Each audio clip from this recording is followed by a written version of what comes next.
Bismillahirrahmanirrahim. Assalamualaikum warahmatullahi wabarakatuh.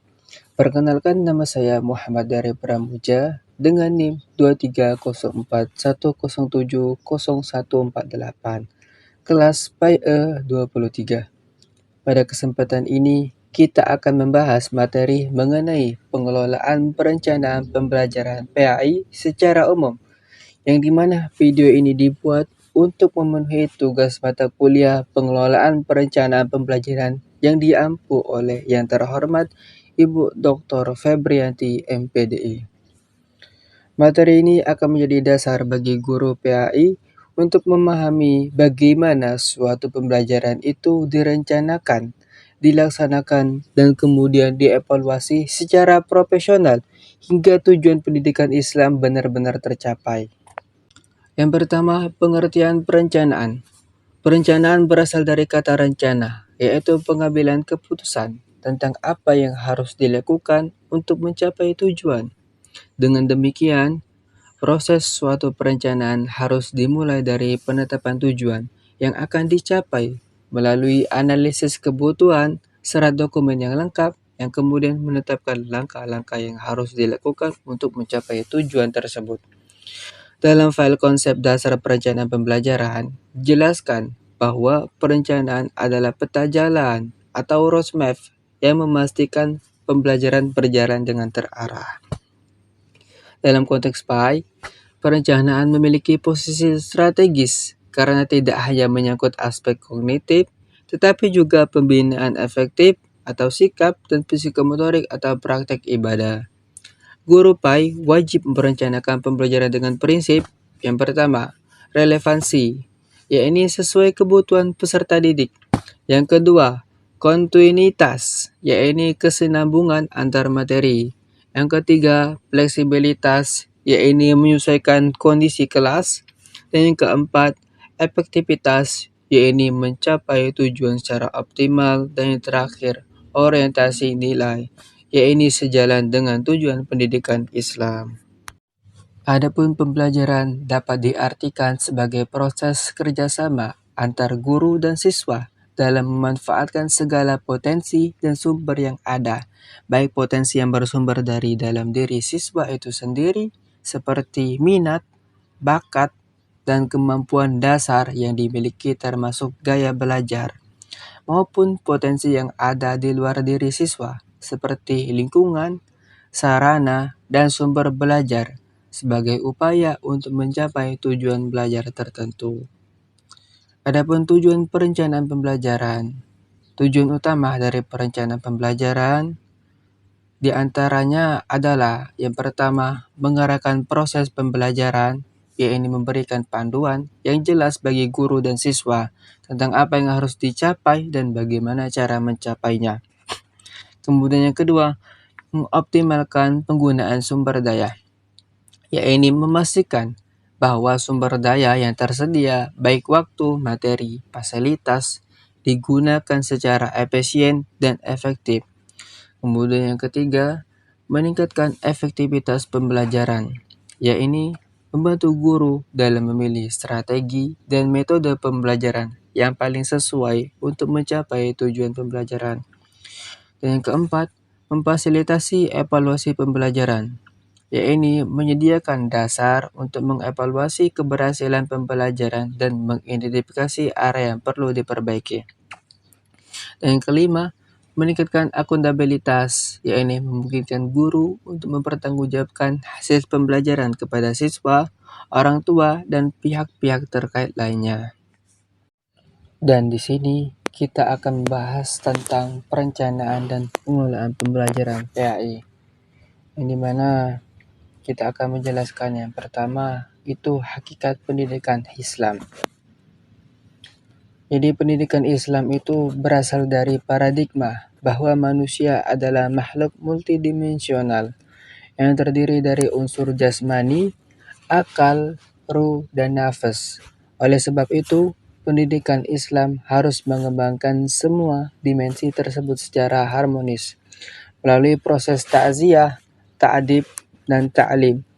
Konsep ini ditegaskan oleh Syekh Naqib Al-Atas yang menyatakan bahwa inti pendidikan Islam adalah penanaman adab sebagai basis pembentukan peradaban atau the Islamization of self. Sementara Ibnu Khaldun dalam Al-Muqaddimah menjelaskan bahwa pendidikan harus memadukan aspek akal dan pengalaman sebagai dasar pembentukan karakter. Ya, ini kita bisa sederhanakan bahwasanya pendidikan Islam tidak hanya mengajar ilmu, tapi membentuk hati, perilaku, dan cara hidup. Adapun yang kedua, landasan Al-Quran dalam pendidikan.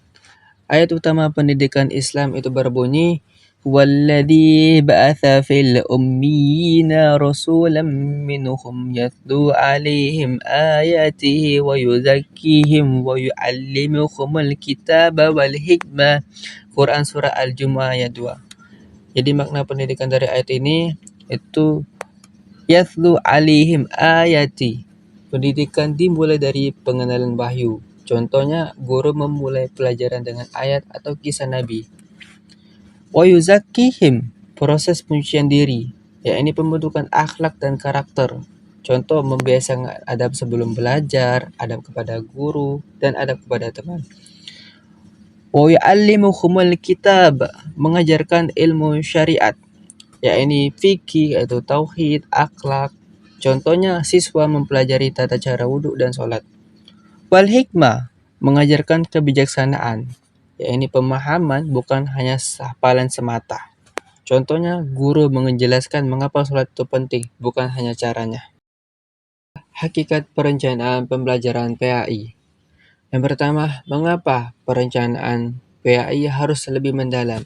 Karena PAI menyentuh aspek yang tidak disentuh oleh mata pelajaran lain, yaitu yang pertama, ranah spiritual, yakni iman, akidah, dan ketakwaan, yang contoh materinya tentang pentingnya menjaga wudhu. Kemudian yang kedua, ranah perilaku atau akhlak, yakni sopan santun, karakter, etika, contohnya materi tentang adab makan, adab berbicara. Kemudian yang ketiga, ranah praktik ibadah, yakni wudhu, sholat, puasa, contoh praktik sholat berjamaah di sekolah. Dan yang keempat, keteladanan guru atau uswatun hasanah. Guru PAI tidak bisa hanya bicara, tetapi harus menjadi contoh. Yang dimana dijelaskan di ayat Al-Quran, وَلْيَخْشَ الَّذِينَ لَوْ تَرَكُوا مِنْ خَلْفِهِمْ ذُرِّيَّةً ضِعَافًا خَافُوا عَلَيْهِمْ. Quran surah An-Nisa ayat 9. Yang di sini guru itu harus mencegah lahirnya generasi lemah, yaitu generasi tanpa iman, tanpa akhlak, dan tanpa pengetahuan syariat. Komponen perencanaan pembelajaran PAI. Yang pertama, analisis karakteristik peserta didik. Analisis peserta didik ini meliputi yang pertama, perkembangan kognitif, yang kedua, perkembangan sosial emosional, dan yang ketiga, perkembangan moral, dan yang keempat, kebutuhan spiritual, serta yang terakhir, latar belakang keluarga dan budaya. Contoh, di SMP, siswa berada pada fase operasional forwal awal. Ini mulai bisa memahami atraksi agama. Kemudian yang kedua tuh mereka mulai mempertanyakan, mengapa harus sholat? Nah, di sini guru harus memberi jawaban filosofis, bukan dogmatis. Anak laki-laki itu butuh model teladan. Guru harus memberi contoh sholat berjamaah yang benar. Yang kedua, perumusan tujuan pembelajaran PAI. Tujuan itu harus mencakup yang pertama kognitif, yakni memahami rukun iman, rukun Islam, fikih ibadah. Contoh, siswa mampu menjelaskan rukun wudhu. Yang kedua, afektif, mencintai Al-Quran, merasa butuh ibadah. Contohnya, siswa menunjukkan rasa senang saat belajar fikih. Kemudian yang ketiga, psikomotorik, yakni mampu melaksanakan ibadah dengan benar. Contoh, siswa dapat mempraktikkan wudhu tanpa kesalahan. Yang terakhir, spiritualitas, mampu merasakan kehadiran Allah dalam ibadahnya. Contohnya, siswa mulai khusyuk saat sholat duha. Kemudian yang ketiga, pemilihan materi pembelajaran PAI. Pemilihan materi PAI harus memperhatikan 3 prinsip utama agar pembelajaran benar-benar sesuai kebutuhan siswa SMP. Yang pertama, autentik atau keaslian dalil.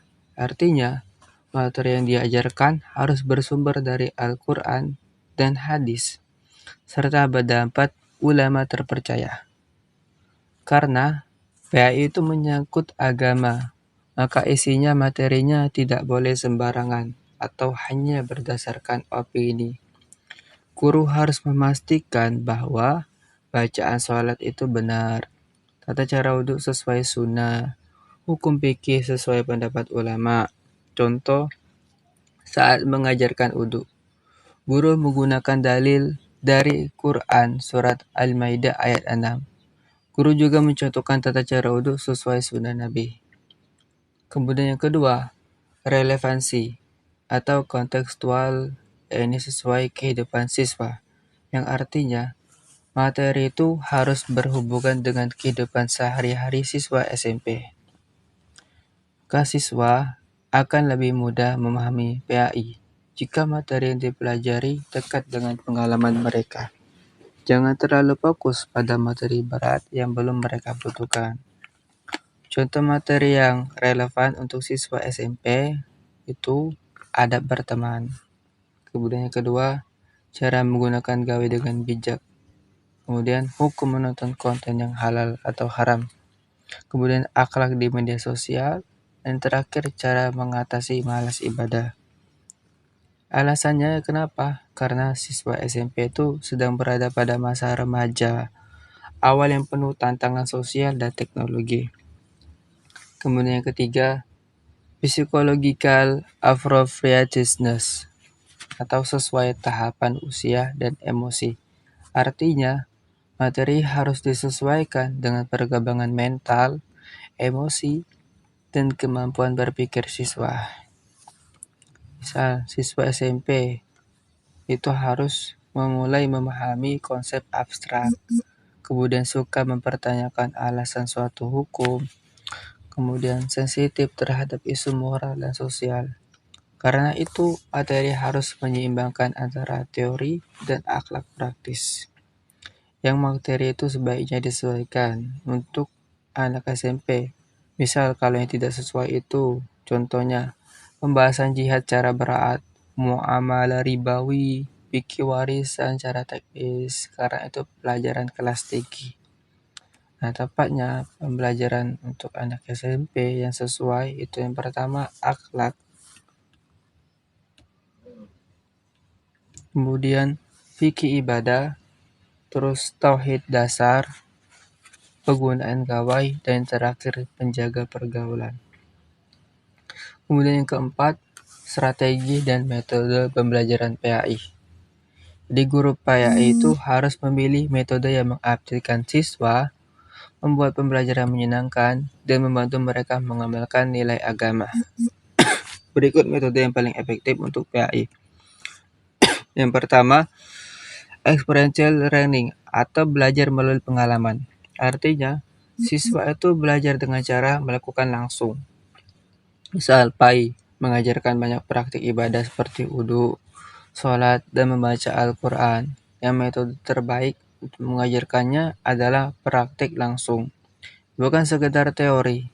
Contoh, siswa mempraktikkan wudhu di tempat wudhu, kemudian latihan sholat berjamaah, siswa mencoba menjadi muazin untuk azan, kemudian praktik berwudhu berpasangan, lalu saling memberi komentar. Mengapa ini efektif? Karena siswa akan lebih ingat jika mereka mengalami sendiri prosesnya. Kemudian yang kedua, problem-based learning atau pembelajaran berbasis masalah. Artinya, pembelajaran itu dimulai dari masalah nyata. Lalu siswa mencari solusi berdasarkan dalil dan diskusi. Metode ini mengajarkan siswa berpikir kritis, bukan hanya menghafal. Contoh kasus untuk siswa SMP. Apa hukum menggunakan TikTok bagi remaja?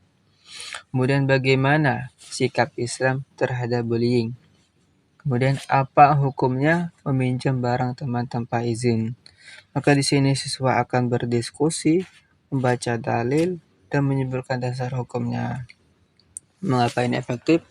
Karena siswa SMP pada fase-fase ini suka bertanya dan butuh jawaban logis. Kemudian yang ketiga, comparative learning atau belajar kelompok, yang artinya siswa itu belajar bersama dalam tim kecil. Jadi PAI itu sangat cocok ya untuk kerja kelompok karena banyak nilai sosial, kemudian konsep tolong-menolong yang ta'awun kita sebut ya, kemudian melatih akhlak dan kerjasama. Yang contohnya itu kelompok membuat poster tentang akhlak mulia, kelompok membuat video tentang cara wudhu yang benar, tugas diskusi tentang manfaat sedekah. Kenapa ini efektif? Karena siswa belajar berinteraksi, berkomunikasi, dan saling menghargai. Yang keempat, demonstrasi metode atau metode peragaan. Artinya, guru itu memperagakan langkah-langkah ibadah sebelum siswa mempraktikannya. Metode ini sangat penting dalam materi fikih. Ini wudhu, sholat, tayamun, sujud sawi, adab makan, gitu ya, dan lain-lainnya. Contohnya, guru memperagakan wudhu, menjelaskan bagian yang sering salah, lalu siswa menirukan. Mengapa ini efektif? Karena ibadah perlu ketepatan gerakan dan bacaan. Kemudian yang terakhir, model keteladanan atau uswatun hasanah. Artinya, guru menjadi contoh nyata bagi siswa. Metode ini disebut sebagai metode paling kuat dalam pendidikan Islam karena siswa itu lebih sering meniru perbuatan daripada langsung mempraktekannya. Ya, contohnya, guru sholat tepat waktu, guru berbahasa sopan, guru datang tepat waktu, guru membaca doa sebelum pelajaran, guru memastikan siswa dengan sabar. Mengapa ini ampuh? Karena karakter manusia terbentuk dari kebiasaan melihat perilaku tokoh yang dihormati. Evaluasi pembelajaran PAI. Evaluasi dalam pembelajaran PAI sangat penting untuk mengetahui apakah siswa benar-benar memahami, mengamalkan, dan merasakan nilai-nilai Islam dalam kehidupan sehari-hari. Ada 5 jenis evaluasi utama yang bisa digunakan guru. Yang pertama, evaluasi formatif. Jadi evaluasi formatif itu adalah penilaian yang dilakukan selama proses pembelajaran berlangsung untuk melihat apakah siswa mengerti pelajaran sebelum melanjutkan ke materi berikutnya. Jadi ini adalah penilaian di tengah-tengah pembelajaran untuk mengecek pemahaman siswa. Contohnya dalam PAI, guru bertanya, apa rukun wudhu itu di tengah pembelajaran? Kemudian kuis kecil yang setelah penjelasan tentang adab berteman. Kemudian siswa menjawab pertanyaan singkat tentang makna syukur setelah menonton video. Tujuannya apa? Tujuannya agar guru dapat memperbaiki cara mengajar, mengulang materi jika siswa belum paham, dan memberikan bantuan tambahan. Kemudian yang kedua, evaluasi sumatif. Jadi evaluasi sumatif ini adalah penilaian dilakukan di akhir satu materi atau akhir bab atau akhir semester untuk mengetahui hasil belajar siswa secara keseluruhan. Contohnya, ulangan harian, bab sholat, UTS dan UAS PAI, tes tertulis tentang iman kepada malaikat. Yang tujuannya itu untuk mengetahui seberapa jauh siswa memahami seluruh materi yang sudah dipelajari. Kemudian yang ketiga, evaluasi autentik.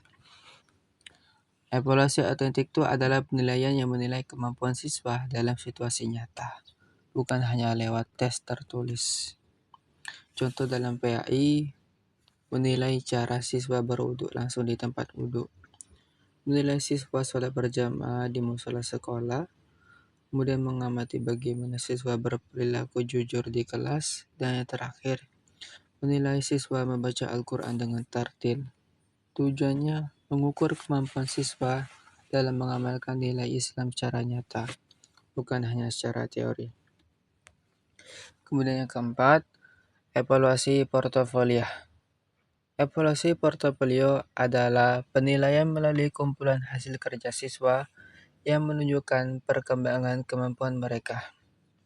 Contohnya, catatan hafalan siswa setiap minggu, jurnal akhlak harian siswa, laporan proyek 30 hari berakhlak baik, clipping nilai-nilai Islam, dan catatan perkembangan baca Al-Quran. Tujuannya menilai perkembangan siswa secara bertahap, bukan hanya hasil akhirnya saja. Kemudian yang kelima, evaluasi observasi ibadah. Jadi evaluasi observasi adalah penilaian dengan cara mengamati perilaku dan tindakan ibadah siswa secara langsung. Contohnya, cara siswa mengangkat tangan saat takbiratul ihram, apakah siswa meluruskan shaf saat salat berjamaah, apakah siswa berdoa sebelum belajar, apakah siswa menjaga kebersihan sesuai adab Islam, dan cara siswa membaca Al-Quran. Nah, tujuannya itu untuk menilai kebiasaan ibadah, sikap, dan akhlak siswa secara nyata dalam kehidupan sehari-hari. Peran ulama klasik dan modern dalam landasan perencanaan PAI. Jadi yang pertama itu pandangan ulama klasik tentang pendidikan. Ulama klasik telah memberikan fondasi konseptual yang sangat kokoh dalam perencanaan pembelajaran Islam. Inilah tokoh-tokoh yang pemikirannya wajib diketahui oleh guru PAI modern. Itu yang pertama, Al-Ghazali. Jadi konsepnya itu tentang pembentukan akhlak dan tazkiyatun nafas. Jadi Al-Ghazali dalam Ihya Ulumuddin menegaskan bahwa inti pendidikan adalah tahzibud nafsi wa tazkituha, pembersihan dan penyucian jiwa. Jadi menurut Al-Ghazali, ilmu tidak memiliki nilai kecuali jika diikuti amal dan adab. Karena itu perencanaan pembelajaran PAI harus mengutamakan moral dan adab sebelum pengetahuan. Contoh, dalam pembelajaran wudhu, guru tidak hanya mengajar cara wudhu, tetapi juga membiasakan anak menjaga kebersihan, kejujuran, dan kesopanan. Kemudian yang kedua, Ibnu Sina. Jadi konsepnya pendidikan berdasarkan tahap usia. Jadi Ibnu Sina itu menjelaskan bahwa setiap tahap usia, anak membutuhkan metode berbeda. Misal, usia 6-12 tahun, maka anak itu bagusnya penguatan keadabnya. Kemudian usia 12-15 tahun, bagusnya penguatan nalar dan logika agama. Dan usia 15 tahun ke atas itu pendalaman spiritual dan intelektual. Yang contohnya itu, siswa SMP senang bertanya, kenapa kita harus sholat 5 waktu? Guru menjawab, ya dengan pendekatan ilmiah sampai ke spiritual, bukan sekadar karena wajib. Kemudian yang ketiga, Ibnu Jama'ah. Dalam Tazkirah Al-Sami, ia menjelaskan adabul ilmi qabla ta'allumil ilmi. Jadi adab itu lebih utama daripada ilmu. Yang guru PAI itu harus membangun budaya kelas yang penuh adab, seperti menghormati guru, menjaga kebersihan, dan saling menghargai. Contoh, sebelum pelajaran dimulai, siswa membaca doa dan meluruskan adab duduk. Kemudian yang keempat, Ibnu Khaldun. Di konsep pembelajarannya melalui pengulangan bertahap atau tadaruj. Ibnu Khaldun mengatakan, al-ilmu la yu'khadu daf'atun wahidah.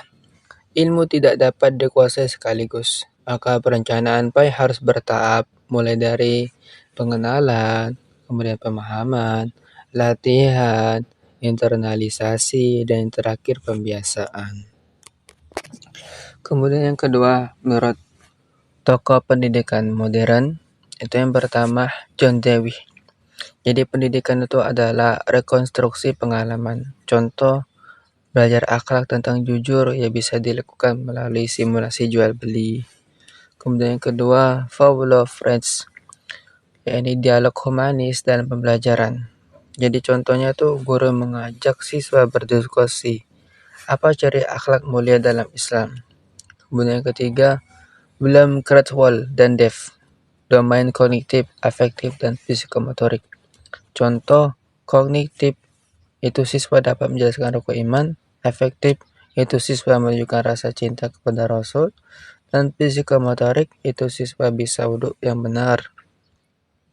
Kemudian yang ketiga, integrasi ulama klasik dan modern dalam perencanaan PAI. Di perencanaan PAI ideal itu adalah gabungan antara spiritualitas ulama klasik, psikologi modern, kemudian metode pedagogi kontemporer, analisis sosial modern, dan nilai Qur'ani.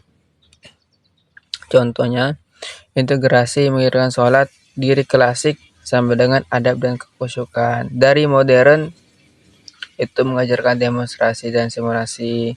Dari psikologi itu sesuai tahap kognitif. Dari teknologi itu bisa kita pakai video demonstrasi, dan dari Quran itu pentingnya sholat.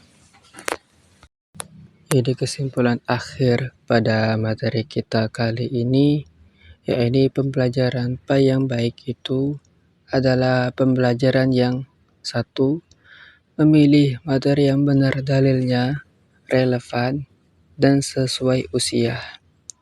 Kemudian yang kedua, menggunakan metode yang interaktif, praktis, variatif, dan penuh keteladanan.